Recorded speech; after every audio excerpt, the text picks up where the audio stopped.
Catalunya fa dissabte. Catalunya fa dissabte. Una llengua, un país, una llengua. Catalunya fa dissabte.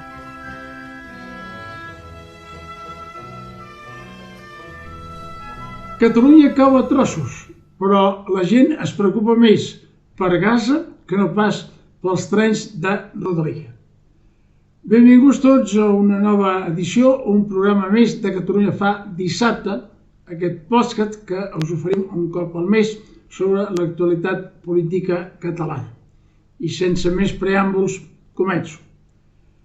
Lògicament, al fer aquest resum al final de mes sempre hi ha moltes coses i s'ha de tenir una gran capacitat de síntesi per donar a conèixer almenys dues o tres idees clares. Bé, en aquest cas començarem per ordre més o menys cronològic amb els trens. El primer cas, els trens.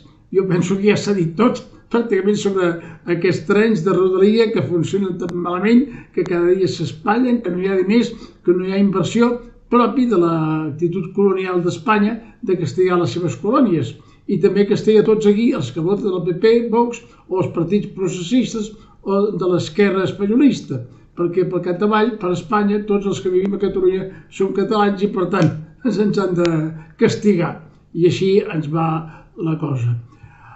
Bé, doncs aquí els trens aquests, tot es resumeix, o principalment amb aquest gran dèficit que tenim a Catalunya, que ja s'enlaira més de 30.000 milions d'euros anuals, 30.000 euros segons l'Albert Pont del Centre Català de Negocis, que d'això en saben una mica més, perquè les anteriors estadístiques només tenen en compte el PIB, el Producte Interior Brut d'anys enrere i no actual, que lògicament ha augmentat, perquè a Catalunya, com que té molta més gent, es produeix més. Això no vol pas dir que sigui una distribució exacta, no? Perquè Catalunya cada cop és un país més pobre i si fa uns anys vivíem millor que la mitjana europea, ara Catalunya està ja a la part baixa, la part que està en Bulgària, Romania i Grècia. I un 24% de la gent que viu aquí està al límit de la pobresa, segons diu l'anuari Indescat. Per tant, no és gens sospitosa que es pugui equivocar. Tot això, doncs, una part, l'ocupació espanyola i, sobretot, doncs, ja posats a dins d'aquest greu dèficit que si abans ja era paurós, imagineu-vos ara, i a més hi podem passar de 6 a 8 milions de persones. I em dieu com ho hem de fer. Com a anècdota amb això dels trens, que ja s'ha dit pràcticament tot, que ara el que és l'encarregat de les infraestructures d'aquí d'obres públiques de Catalunya es diu el senyor Isai Stobou. I algú em dirà, bueno, què vol dir això? Doncs aquest senyor va ser el mateix, el responsable, que fa no gaire temps, uns trens que s'havien fet per anar de Cantàbria a Astúries no podien passar per un túnel perquè eren més alts els vagons que el túnel. Oi? Que faria certa gràcia, no? Doncs aquest senyor se l'ha recompensat amb aquest càrrec de les infraestructures de Catalunya. Anem bé, oi? Doncs sí, us ho podeu ben creure. Quan he parlat també dels trens, deia que la gent es preocupa més de Gaza que dels trens de Rodalia. Si hem de fer cas de la gent que ha sortit a manifestar-se en els últims temps per una cosa i per l'altra. Fa poc la gent es va manifestar pels trens en dues manifestacions, una al matí i l'altra a la tarda. Els de la tarda deien que eren apolítics, ha de ser polític això, no? I en aquesta manifestació s'hi va sumar també Esquerra Republicana i Òmnium Cultural. Sí, home, doncs com deia aquell, no fa falta que diguem res més. La del matí, que era de l'ANC, va ser la més coneguda, potser eren 15, potser eren 20.000, no ho sé. En qualsevol cas, ni eren 8.000 de la Guàrdia Urbana ni els 30.000 que va dir l'ANC.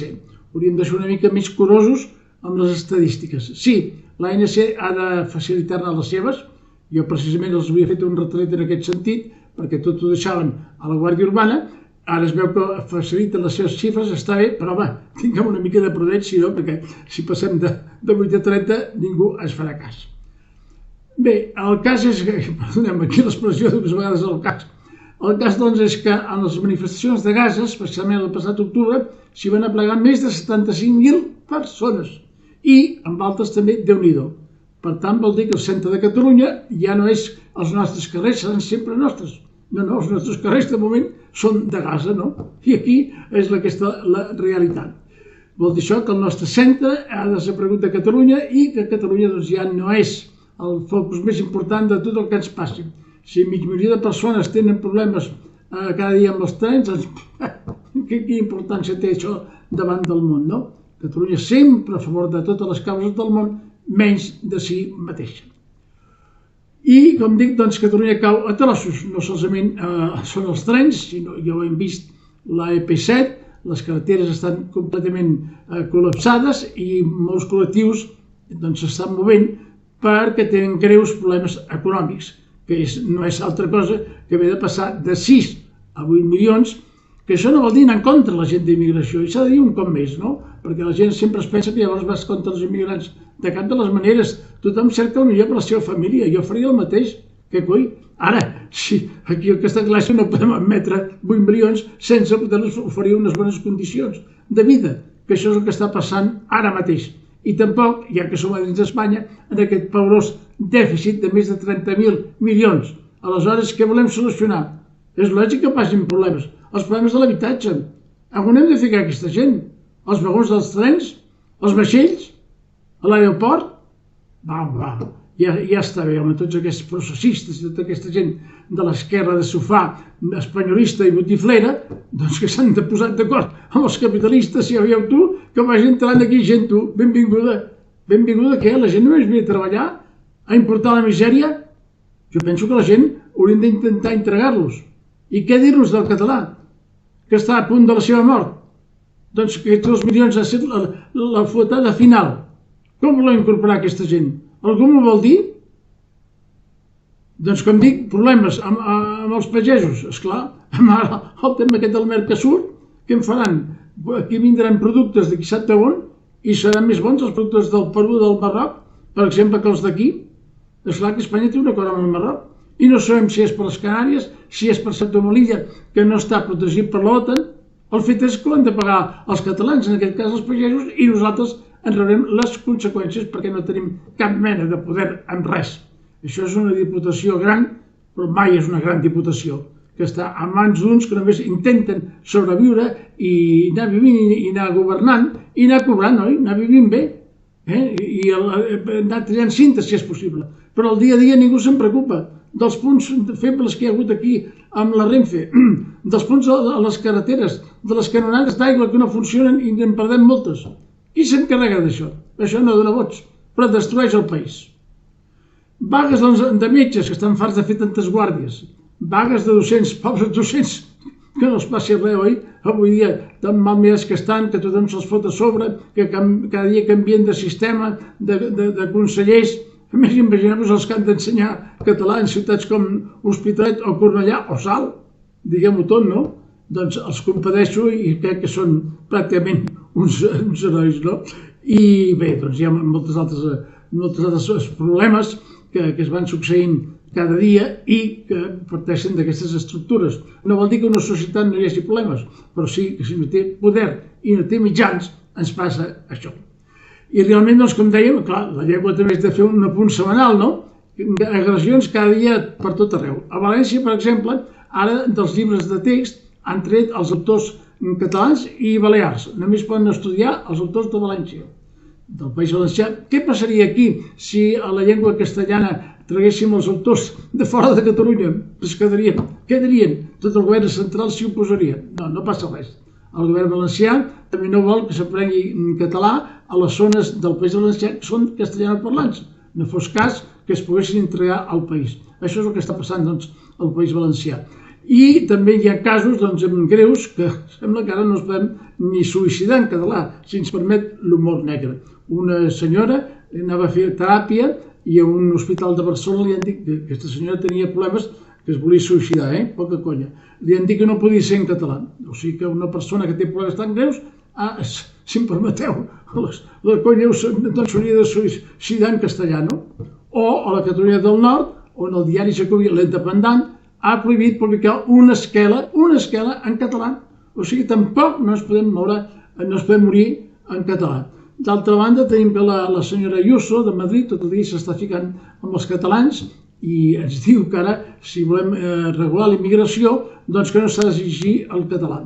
Aquesta senyora que sempre ens diu que els catalans són culpables de tots i que es fica amb aquesta senyora. Solidaritat amb tothom, i aquí no hauríem de fer una guerra entre cometes, o anar a una flotilla, o amb trens, bé, amb trens ara potser no, o amb cotxes doncs, cap a Madrid i protestar, en lloc de posar la nostra cara cap a l'exterior. I amb això de la llengua doncs, podríem ja mil coses, no? Als Jocs Olímpics ara, el català Oriol Cardona, gran guanyador d'aquests jocs, resulta que quan la gent les va anar a donar-li el suport, van requisar les banderes catalanes i les banderes amb l'estelada. Ja sabeu que la taula d'en Bernat, qui no té estat, hi és convidat. I bé, ja podria anar continuant ara la penúltima, oi? El Ministeri d'Obres Públiques doncs, vol que els cartells de totes les autopistes de Catalunya siguin en castellà. Sí. No fos cas doncs, que algú que anar a Lèrida s'equivoqués i ni és a Lleida. Us imagineu quina tragèdia anar a Lleida i no a Lèrida? En fi, amics, podríem continuar, però el temps s'acaba. I suposo que també la vostra paciència d'anar-me escoltant.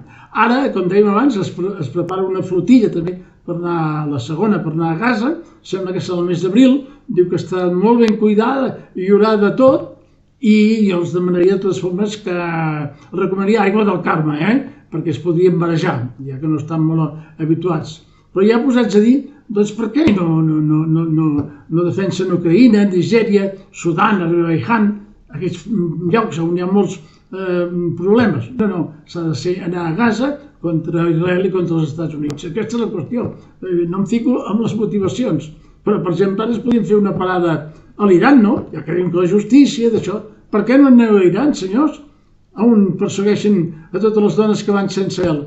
I ara surt la senyora Colau, per exemple, i es diu que no s'ha de prohibir el burca, com han fet alguns partits d'esquerra, o sigui que la gent ha d'anar pel carrer doncs tapada, oi, per raons de seguretat i d'higiene, això és inconcebible, però la senyora Colau es diu que també els nazarenos, aquests que a Andalusia porten les imatges de la Setmana Santa, també van coberts.